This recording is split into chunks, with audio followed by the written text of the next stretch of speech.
لا حول ولا قوة إلا بالله العلي العظيم. إنا لله وإنا إليه راجعون، وأفوض أمري إلى الله. إن الله بصير بالعباد.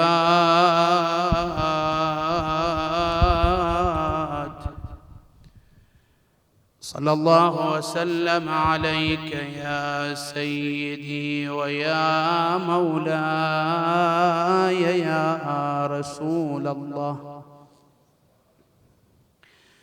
صلى الله وسلم عليك يا حبيب الله، وعلى ابن عمك أمير المؤمنين، وعلى ابنتك سيدة نساء العالمين،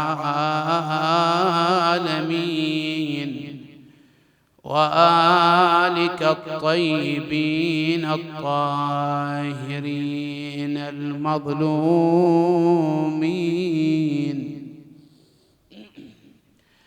لعن الله الظالمين لكم والغاصبين لحقكم من الأولين والآخرين إلى قيام يوم الدين. يا ليتنا ثم يا ليتنا كنا معكم سادتي فنفوز والله فوزا عظيما. يا غريب يا مظلوم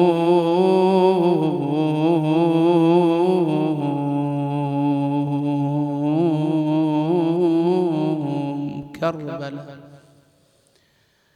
لهفي لها لهفي لها لقد أضيع قدرها حتى توارى بالحجاب بدرها. تجرعت من غصص الزمان يا رسول الله، تجرعت من غصص الزمان ما جاوز الحد من البيان، وما أصابها من المصاب مفتاح بابها حديث الباب،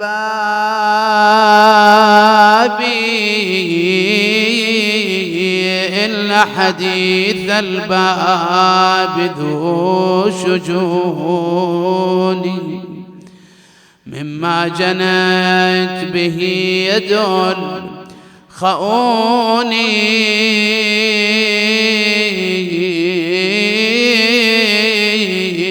يهجم القوم على بيت الهدى، ومهبط الوحي ومنتهى الندى يضرم النار بباب دارها يا رسول الله، وآية النور على منارها، وبابها باب نبي الرحمن، بل بابها باب نجايات الأمة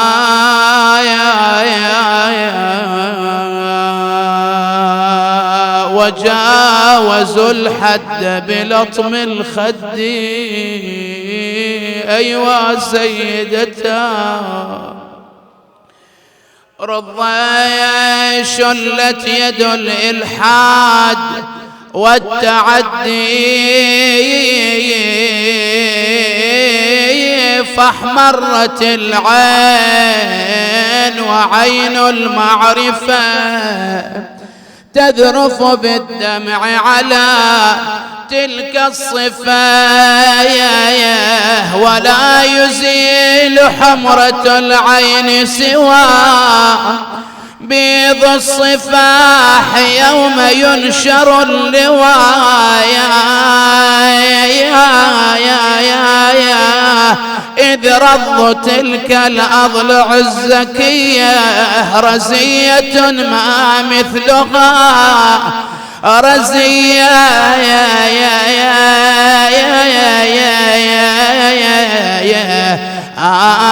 ووكز نعل السيف في متنيها أتى بكل ما أتى عليها والأثر الباقي كمثل الدملج في عضد الزهراء أقوى الحجج.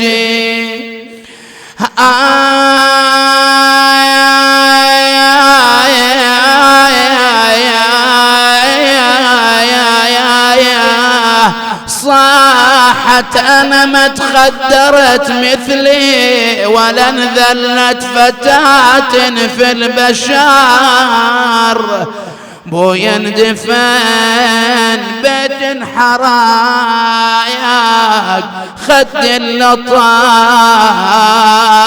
ضلع انكسار. أنا طلعت نادي عن علي المرتضى كف الطلب هذا الظهر دين النبي بحبال كيف ينسحب. شو اللي صار مولاتي؟ قالت رد لي الطاغي ولا اختشب ومتني يتورم بالضروب أنا ومن عاين حداير ملبب قايدينا وسمعت شبل الحسايان يصرخ راح ابو غصبا علي طلعت خاف يذبحوا وتتيتم أولادي عقب فارس الفرسان وسيدتا أنا ظليت أدافعهم وظنتي يرحموني أنا ظليت أدافعهم وظنتي يرحموني ما لو علي بصوت ظلوا يضربوا والله يا سلمان الضروب والرممتو خلني يزلزلهم ترى ما بيهم إحسان. وسيدتا قالها يا زهرة يقلك الكرار روحي وعلى أبوك المصطفى بالدار نوحي صاحت يطلع علي الكرار لا تروح روحي هذا جزى المختار من عدهم يا سلمى والقائدين إمامهم. الأمر والمرجع لله ولا حول ولا قوة إلا بالله العلي العظيم. وسيعلم الذين ظلموا أي منقلب ينقلبون. والعاقبة للمتقين. من كلام لسيدتنا ومولاتنا فاطمة الزهراء صلوات الله وسلامه عليها قالت: أيها الناس اعلموا أني فاطمة وأبي محمد. اللهم صل أقولها عودا وبدءا ولا أقول ما أقول غلطا ولا أفعل ما أفعل شططا. لقد جاءكم رسول من أنفسكم عزيز عليه ما عنتم حريص عليكم بالمؤمنين رؤوف رحيم.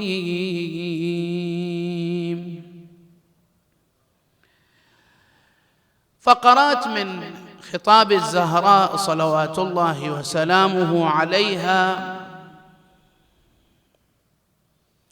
تسلط الأضواء من خلاله سيدتنا ومولاتنا فاطمة الزهراء عليها السلام على أهم المطالب التي لا بد من أن يتعرف عليها الإنسان فيما يتعلق بأمر دينه ودنياه. والأمر الآخر نجد بأن الزهراء صلوات الله وسلامه عليها أيضاً تجيب على بعض التساؤلات التي قد تطرح حول الأحداث التي حصلت من بعد رحيل رسول الله صلى الله عليه وآله. فمن جهة الزهراء عليها السلام تحدثت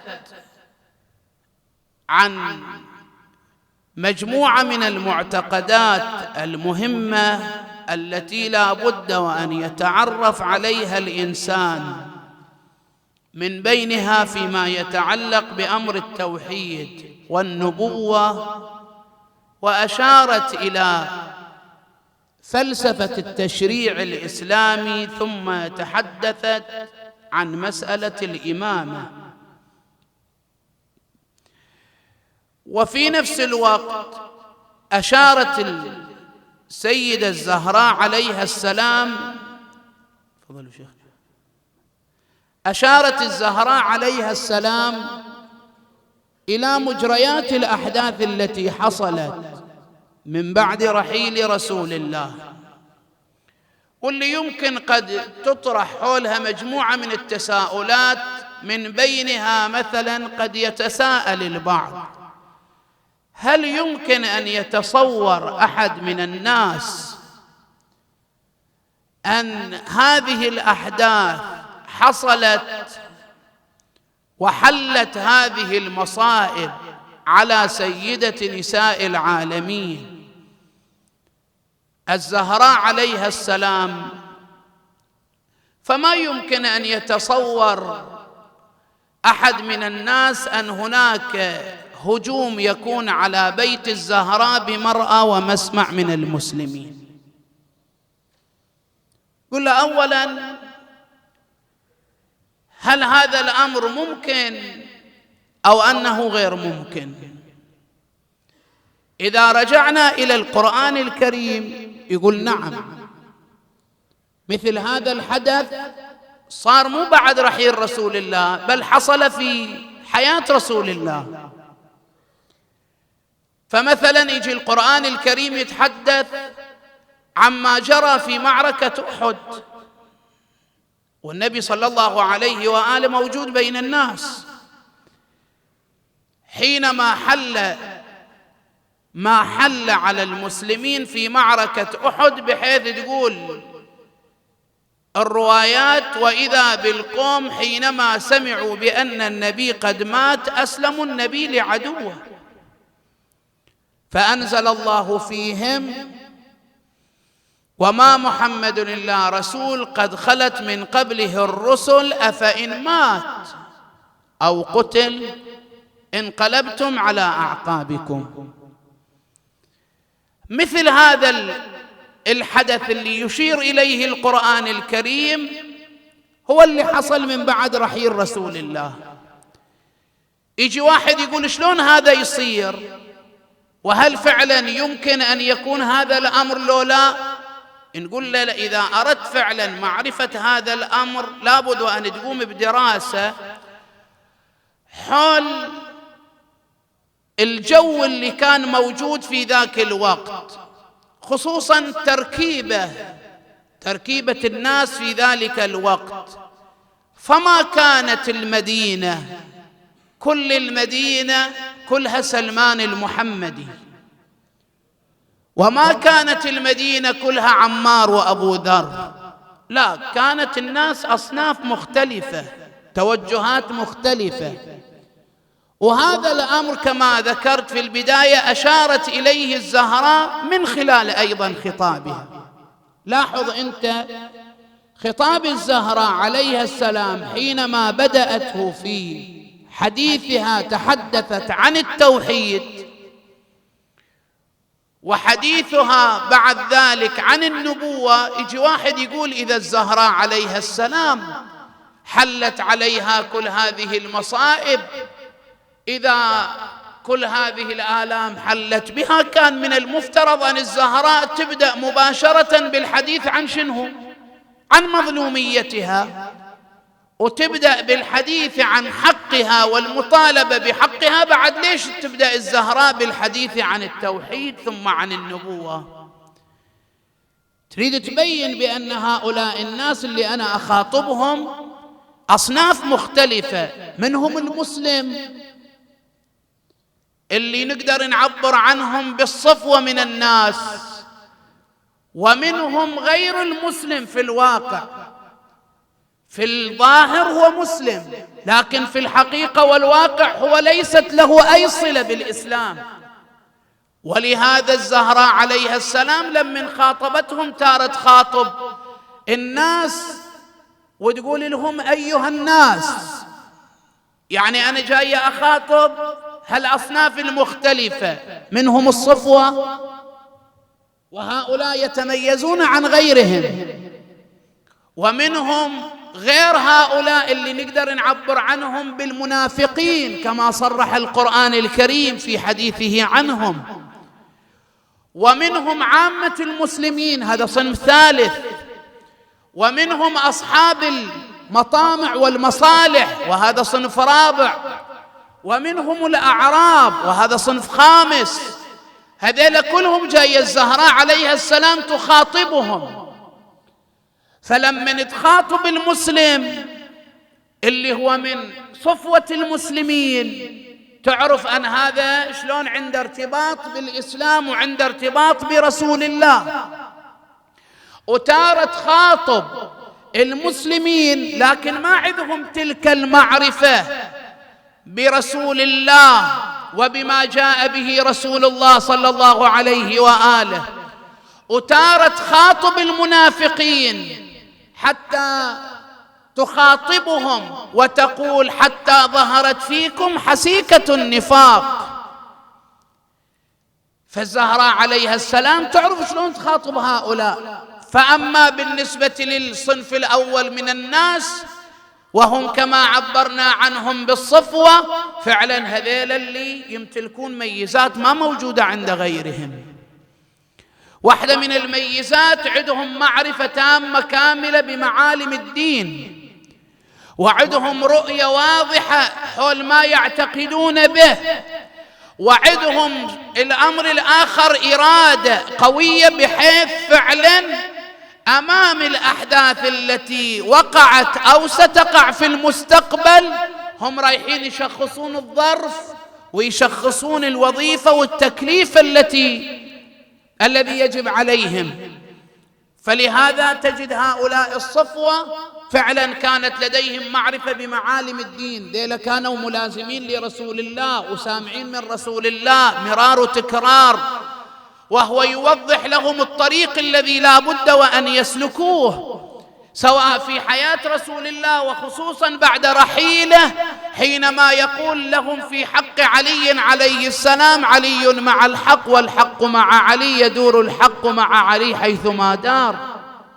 أو في رواية أخرى وفي حديث آخر يقول لهم: إذا سلك الناس واديا وسلك علي بن أبي طالب واديا. هنا يشخص الإنسان موقفه، هنا يشخص تكليفه، وين يروح.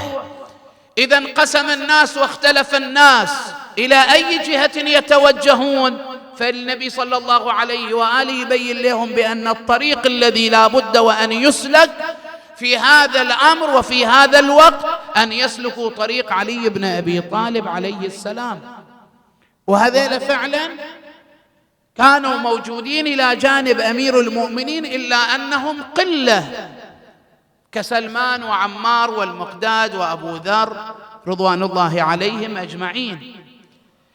أكو صنف آخر من الناس لا، وهم المنافقين، ذيلا اللي على أساس أنهم يعيشوا وجاهة مادية، يمتلكون المال، أو وجاهة أسرية من عشائر معروفة، قبائل معروفة، يعرفوا أنهم إذا ما دخلوا في الإسلام ما رايح يستتم لهم الأمر ويستقيم لهم الوضع إلا إذا ارتبطوا برسول الله.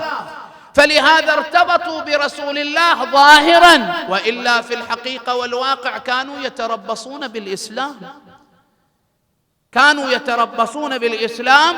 ويوم اللي صارت معركة أحد كان شاهد ودليل واضح على ذلك، بحيث لما أن سمعوا بأن النبي قد مات نادى واحد منهم: من منكم يذهب إلى أبي سفيان ويأخذ لنا منه الأمان، نحن نرجع إلى ما كنا عليه. فالزهراء عليها السلام تخاطب أيضا مثل هذا الصنف من الناس. صنف ثالث من هؤلاء الناس كان الأعراب، اللي القرآن الكريم يعبر عنهم بأنهم ويحدث عنهم أشد كفرا ونفاقا. صنف رابع من هؤلاء الناس كانوا عامة المسلمين، لكن هؤلاء يختلفون عن الصفوة، عندهم معرفة واضحة بمعالم الدين، وبأنه يجب عليهم أن يسلكوا طريق علي بن أبي طالب وأن يلتزموا بخط أمير المؤمنين، إلا أن هؤلاء ما كانوا يمتلكون الإرادة القوية.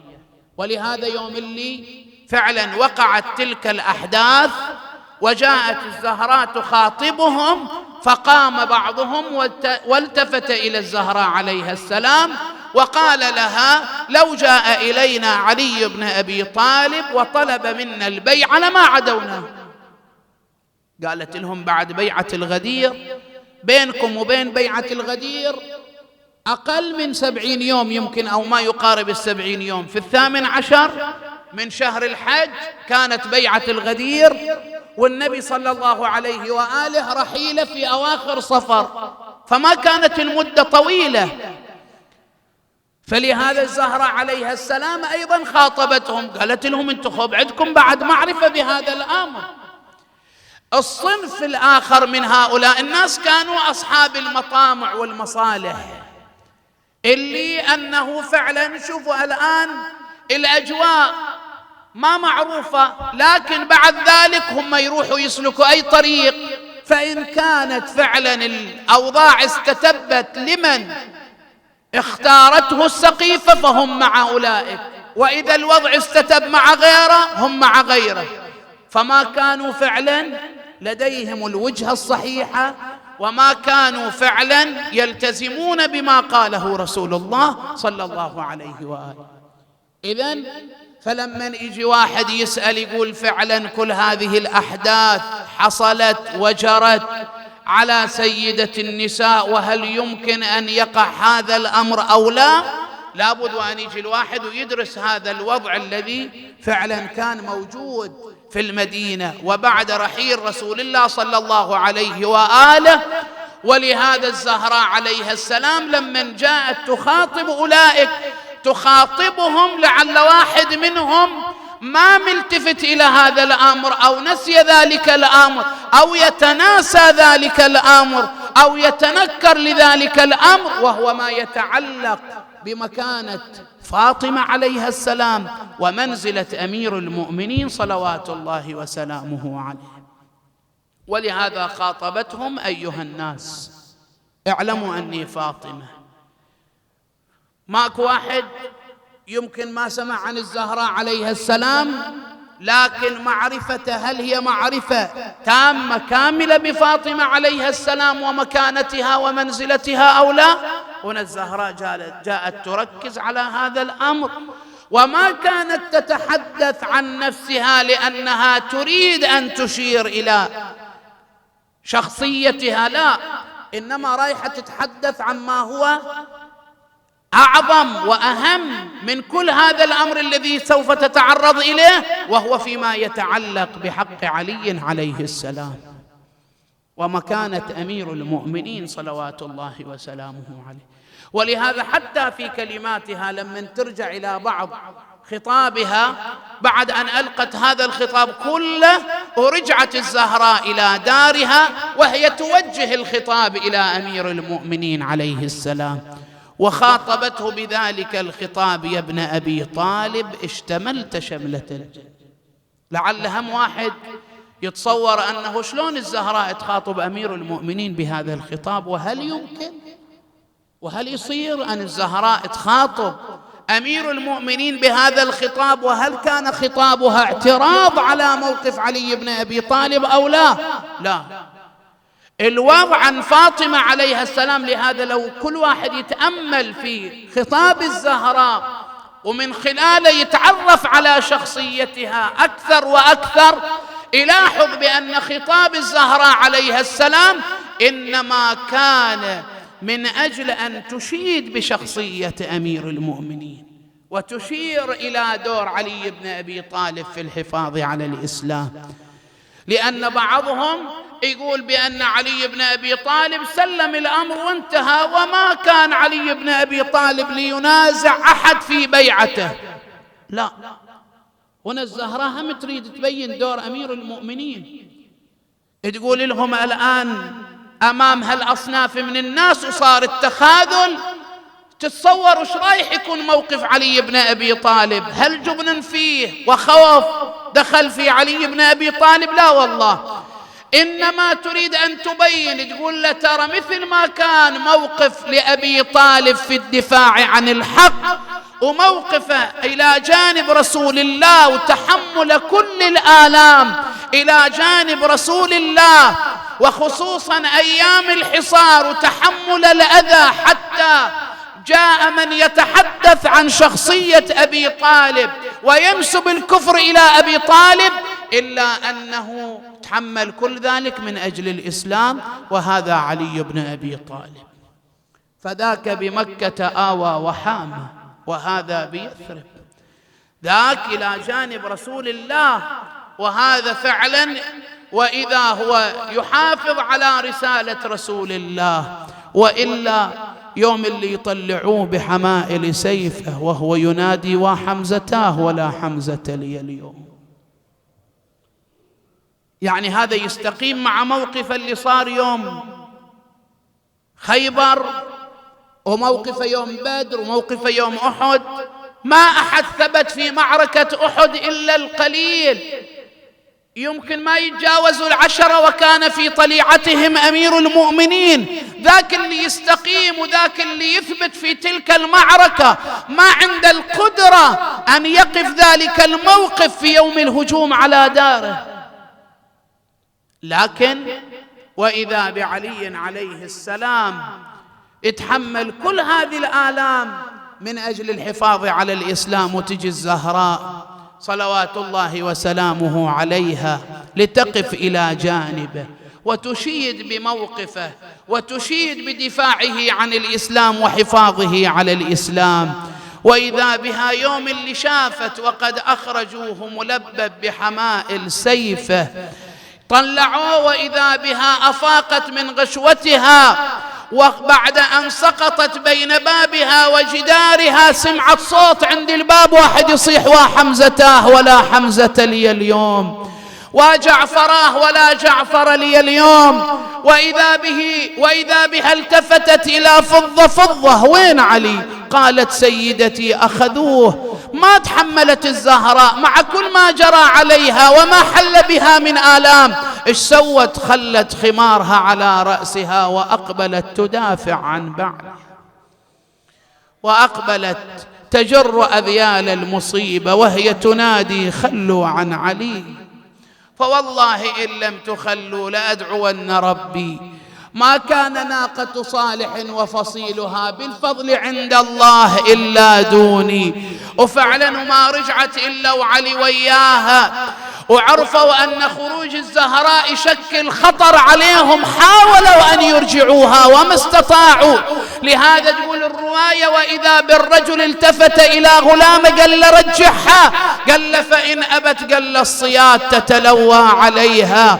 يقولوا فعلا رجع إليها، والزهرة تمشي تارة وتجلس أخرى، رجع إليها يحاول يرجعها ما قدر، وإذا به استل صوته وصار يألم الزهراء على متنيها. حتى تقول الرواية: ماتت، اسمع الإمام شي يقول عن أم الزهراء: ماتت أمي فاطمة حين ماتت وفي عضدها مثل الدملج، من أثر الصياط مع كل ما جرى عليها. وإذا بها ما رجعت إلا وعلي وياها. لكن شلون حالته من شافها على الفراش؟ شلون حاله؟ شافه وإذا أصبح ذلك الجسد كالخيال، لا تقلب جنبا إلى آخر إلا وإذا بها تارة تخلي يدها على خدها، وتارة يدها على ضلعها، وتارة يدها على صدرها. يقولوا يوم اللي دخل أمير المؤمنين عليها ولاحظها بهالحالة هذه، وإذا به التفت إليها: نهنه يا ابنة النبي من الوجه. لاحظ وإذا العيون حمراء، لاحظ وإذا الزهراء يا رسول الله.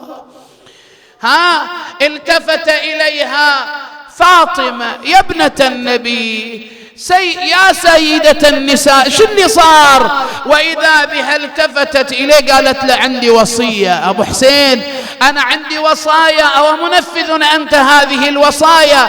قال لها: ما عندك من وصايا؟ قالت: واجمع أصحابك عقب موتي وجهزوني. بالليل يشيعوا الزهراء. اسمعوا يا أحباب الزهراء، تعرفوا يا أولاد الزهراء، الليلة أكو مأتم، أكو موكب مهيب يطلع في قم المقدسة. من اللي يتقدم الموكب؟ يقولوا يتقدم الموكب السادة أولاد الزهراء. ليش؟ يقولوا لأن أمنا الزهراء ماتت وما حد شيحها. ماتت أمنا الزهراء وما حد شيحها، وإحنا نريد نشيحها. وإذا يلا إحنا نروح وياهم. شو تريدي مولاتي فاطمة؟ قالت: واجمع أصحابك عقب موتي وجهزوني. وطلعوا الجنازة بليل خفية ودفنوني، وهل كسروا ضلعي وبالباب عصروني، لا يحضرون جنازتي يمشي ضدي. ما قصروا يا مرتضى رضوا ضلوعي، لليوم من ضرب الرجيس ما سكن راعي، وبعدي على المختار ما نشفت دموعي.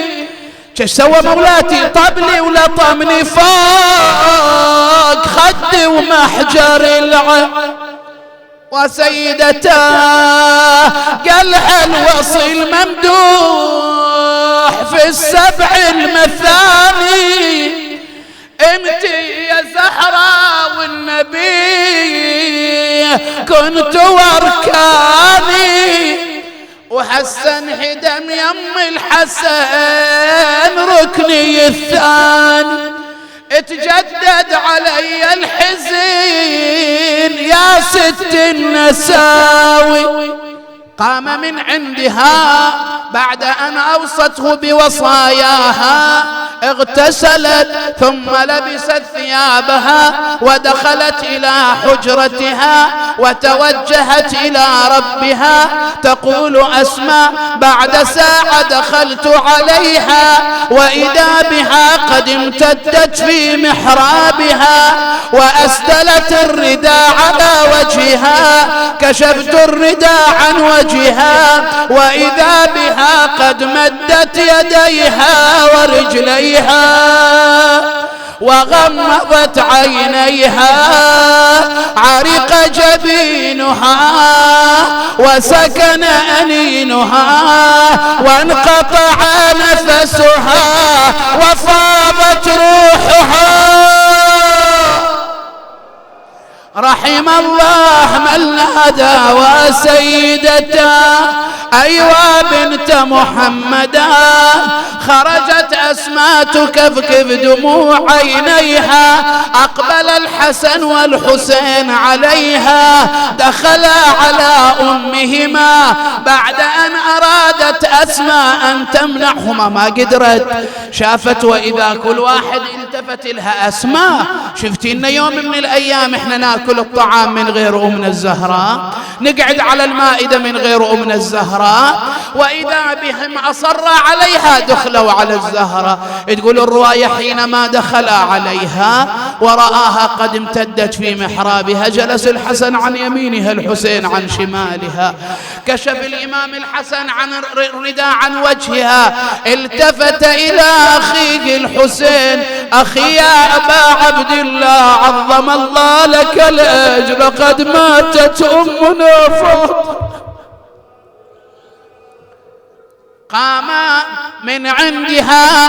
قام الحسن وأسرع إلى المسجد. دخل من الباب اللي على المسجد. علي متهيئ للصلاة يسمع الصيحة ارتفعت وإذا بالناس يلتفتون إلى الحسن والحسين.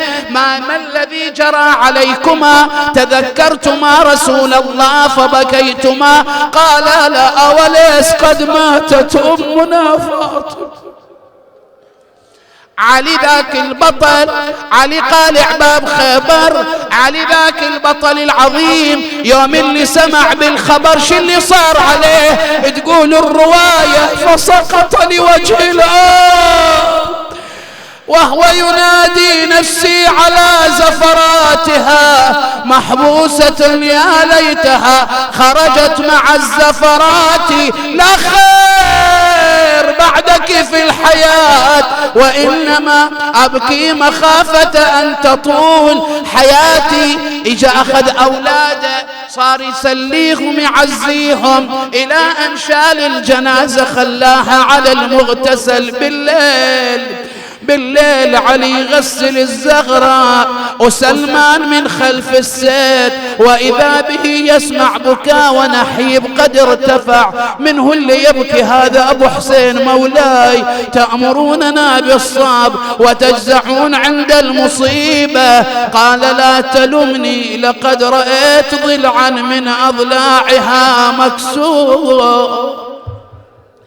لكن ما أدري أبيات الدعاء وأسألكم الدعاء. وين زينب؟ ما كانت موجودة يعني؟ التفتت إلى أبيها وهو يغسل الزهرة وزينب تنادي حزينة وتلطم الخدين.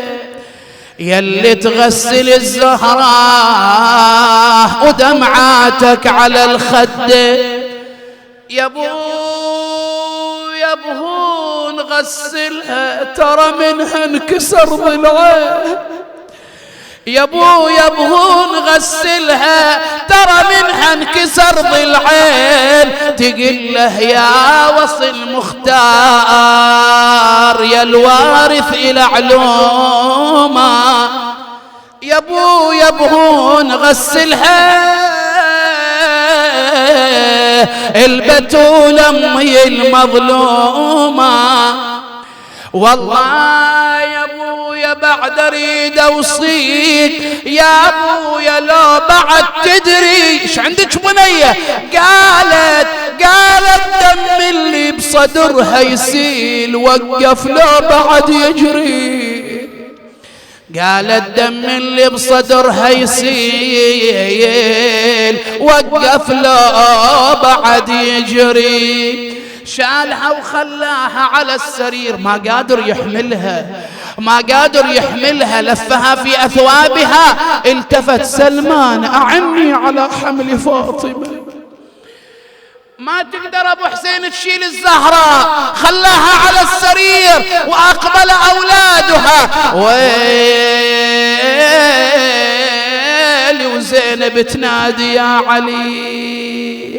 يا علي دمشوا على هون والله مكسورة الأضلاع يا أبو يتدرون بنت من أم من حليلة من ويل لمن سن ظلمها